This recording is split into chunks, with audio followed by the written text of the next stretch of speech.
But there are a number of those media placement companies, and they do get the products into our hands, and they often contact us and say, hey, I'm representing X, Y, and Z.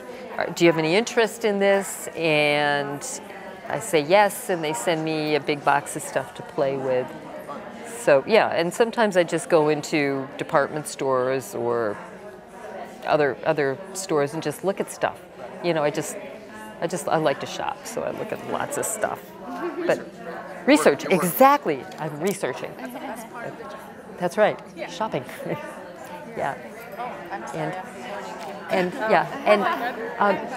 Sure. Is it standard? I know that a lot of companies, or at least some of the bigger companies, offer like a 40% discount or an industry discount for makeup artists. Is that considered standard, or is that something that you take advantage of, or a lot of people that you know take advantage of? I do take advantage of that. Oftentimes, shows provide a certain amount of makeup for the budget. Right. And then there's also something called our kit, which is, you know, it makes you think like a tackle box worth of stuff. You know, my kit fills a garage. I mean, literally, it fills a two-car garage.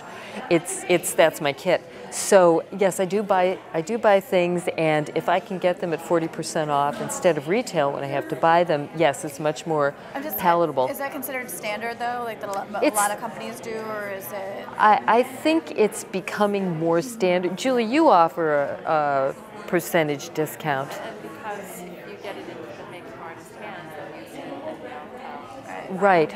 Right. And I think Mac first started. I know Mac does that. Mac started it. Yeah. Prices go by everything. Right. Right. Smashbox does it too. Yeah, Smashbox does. How widespread it is. Yeah. Dermalogica does. A lot of them do now because I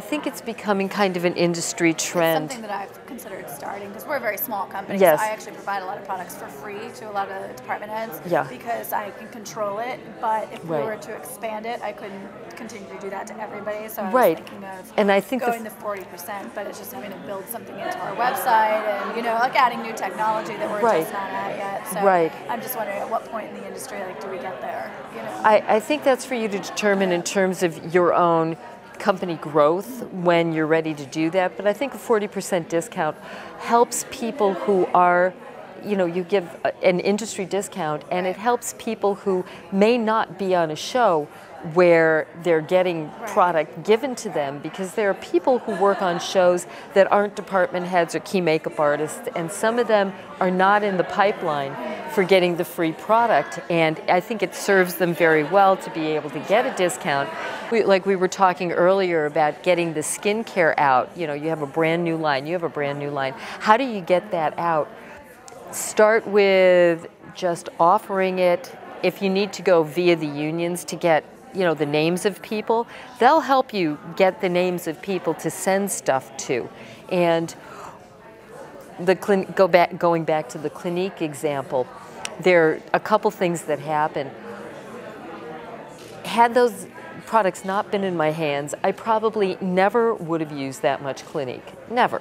And as it turns out, I've been a big promoter for Clinique. They should be paying me for that, actually, because I do use a lot of their products, and some of them are really great. As with, you know, every line has something that's really usable in it. What happens, and I was speaking with a friend of mine who's a makeup artist, and she's a print makeup artist, but we were talking about this, is that we get a lot of products sent to us, and what happens is that with this product that's sent to us, we get too much. Sometimes we get a lot of stuff that's sent that's not something we're going to use or useless, and referring back to getting a lot of frosty eyeshadow when I'm doing Lost, which was essentially a no makeup look. So it can help if you're sending stuff to people that you know, or you know their show or what they're doing, to help target it a little bit, or even ask them, what can I send you that will really help you? Like, some of the companies ask me, what do you need? What can I send you? And then they send me a bunch of stuff that has nothing to do with anything that I told them about, right? That I told them about. It's like, okay, I really didn't ask for that. And so what happens is, you as product people are losing money because you're sending product out. We aren't going to use it, or we can't use it, or for whatever reason it's not appropriate, and then